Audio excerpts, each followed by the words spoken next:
ng bayan upang magpadala mula sa Nazareth sa lungsod sa Galilea, si Jose at pumunta sa Judea sa Bethel na bayan ng Laman ng Ari David.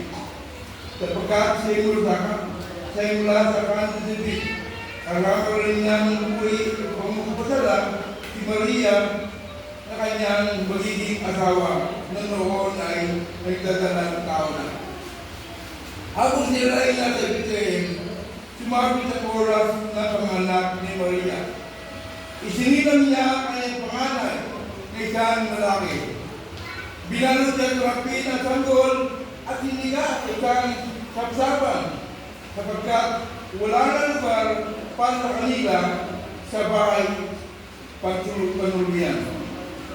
Doon ay mayroong pasol na nasa parang at nagbabantay ng kanilang mga tupa na gabiling iyon ay tumayo sa harapan nila ang isang anghel ng Panginoon at nagniwala sa panigilan nila ang kaluwalhatian ng Panginoon.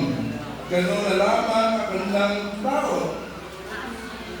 Verse 10, ngunit siya sa kanilang anghel, huwag kayong matakot. Ako hindi lamang magandang balita para sa inyo na magdudulot sa magpalaking kagalakan sa lahat ng tao. Sinilang sa inyo ngayon sa bayan David at sa kabalbutas ang Kristong Panginoon. Ito ang palatandaan, matatukan niyo ang isang sanggol na nagbabarat ng alpin at sa kagamit na sapsapan.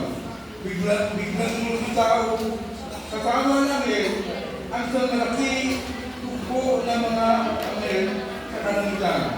Sila ay nagpupuri sa Diyos at umaawit. Pagpuri sa Diyos sa kataasan at sa lupa'y kapayapaan sa mga taong kinalulugdan niya. Na makalita ang mga anghel, pabalik sa langit, ang mga pasol ay nagpusap-pusap. Tayo na sa Bethlehem, tingnan natin ang pangyayari ito na binalita sa atin ng Panginoon.